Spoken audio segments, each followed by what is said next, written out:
What's going on, Walking Dead family? I'm the Viking, and this is my review for The Walking Dead World Beyond Season 2, Episode 3. This season is pretty slow. Season 1 was pretty intriguing because we didn't know what it was going to be about. We were introduced to new characters, new setting. But this season so far, it's getting harder to get going. And the Rick Grimes movies is something that we're all looking forward to. And this show was supposed to be kind of the prequel to that, setting up stuff about the CRM, maybe leaving information for Rick Grimes to use or an army to use in his films. But it's been very slow of showing us the CRM. And probably the most interesting parts of World Beyond is when we are with Elizabeth or the CRM soldiers, or we're in the CRM headquarters, or the scientists are experimenting on walkers, because those stuff are pretty interesting. And these side characters are good. They're on a journey to take down the CRM or to stop the CRM and find out what they're doing. But not all of them are as interesting as the main show. Daryl Dixon or Carl or Rick or even Fear the Walking Dead with Morgan, Dwight, Strand, Alicia.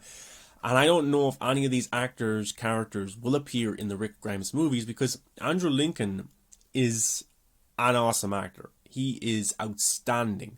And a lot of these actors in this show maybe aren't up to his caliber. But we'll have to see how that goes. But this episode, we're introduced to Elton and Percy again. We haven't seen them since last season. They got separated from the group. We thought Percy was killed, but he's actually okay now. Remember that Hook killed his uncle as well, so he's pretty still pissed off at that. And we find out at the end of the episode that he still holds that vendetta against her.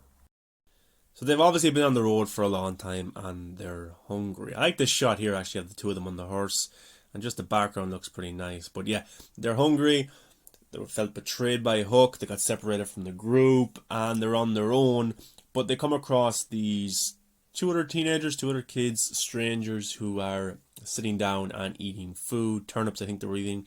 So Percy has an idea of calling them out of their food, but Elton believes all people are still good. There's still good people out there, so he talks to this girl, and it seems to be going well, and she's about to give him food and water, but then Percy messes it all up by trying to sneak in at the back of their camp and take their food from their wagon or their trailer, and then they turn around, and they're not impressed, of course, because they think that they were being conned by Elton and Percy. So the two guys run away, and then the two strangers chase after them and throw this dagger, and I thought it was pretty funny because, or an axe, at Elton. He goes, holy shit, they were just turnips, so that was pretty funny. But he stumbles, and all these walkers are in the ground, so, Elton is in a bad situation. Percy tries to help him. And then the two strangers come along and do karate and martial arts to beat these walkers. A little bit cringeworthy, but something we've never seen in The Walking Dead before. But yeah, they save Elton and Percy. It looks like that Elton is going to be bitten, but the fabric in his clothing saves him, and then the stranger, the girl, sees this and then takes his clothes. But they do something very weird with walkers. They take their eyes out and they put flowers into them, and later in the episode we find out that this girl thinks that the walkers are still people, that they still have souls and stuff like that. So she wants to respect them. It's like a pathway to this world and the next life. So that was an interesting perspective right there. But yeah, but the two strangers are actually from the Perimeter community, which Will, Felix, and Iris are at. So they get reunited, which was pretty cool, pretty sweet. And you know that Iris and Percy kind of had feelings for each other, maybe in season 1, or hinted at that, and we see that explored in this episode as well when Iris is nursing Percy's injuries. But back to the CRM.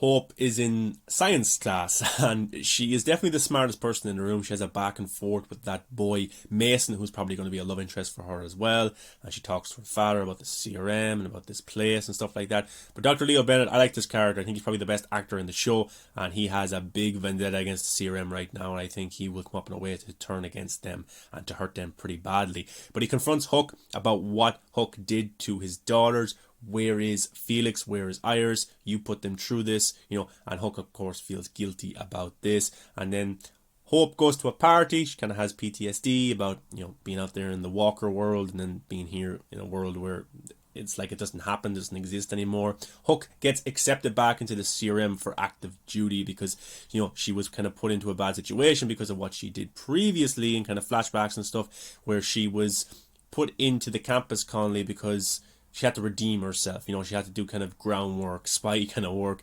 And then here she is talking to Dennis, which I think her and Dennis were married and they were in a loving relationship, but then things went sour because the two of them did something, and Dennis kind of got put into the duty where, you know, clean up walkers. You've got to see that's where Silas is right now, and that's kind of his job. So the two of them were demoted big time.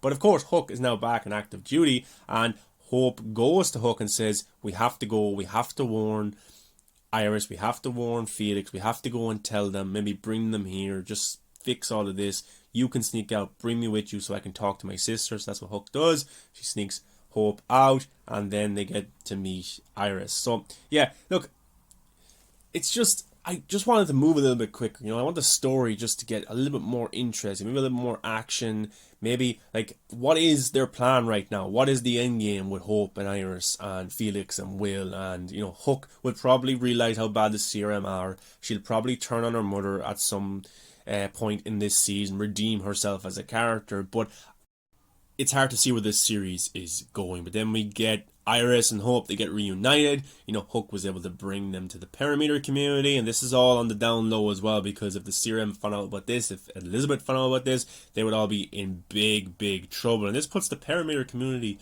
in danger, which isn't very smart from Hook either, or from Hope. So yeah, they're all reunited, but Percy sees this through the window, and of course Percy remembers what Hook did. Hook killed his uncle. So, you know, he is pretty much on a vendetta to kill Hook, and he's probably right about that as well, because Hook was undercover. She betrayed them all. She lied to them face to face, day in, day out. She lived at the campus colony. Now the campus colony is wiped out. Omaha got wiped out as well. We're talking about hundreds of thousands of innocent people wiped out by the CRM, and we don't know why that happened yet. So I want to find out. I want this season just to move a little bit quicker, a little bit faster, you know, bring in Jadis, and then I think my interest is at peak for this show. But the ending for this episode, they're all reunited. Let's see what happens next week. I don't think too much happens going by the teaser trailers for episode 4, but let's see how it goes. But yeah, Percy will probably try and kill Hook in next week's episode, but then again, Felix won't be too impressed either, because Hook tried to kill Felix last season as well. So before, I think it was Hope or Iris saved Felix. So yeah, it's going to be very interesting, very tense next week. Let's see how it goes, guys. Thanks for watching this episode review of World Beyond. Really appreciate it. Make sure you give a thumbs up, subscribe to the channel, and follow me at Movies That Matter on all the social media. See you in the next one, guys.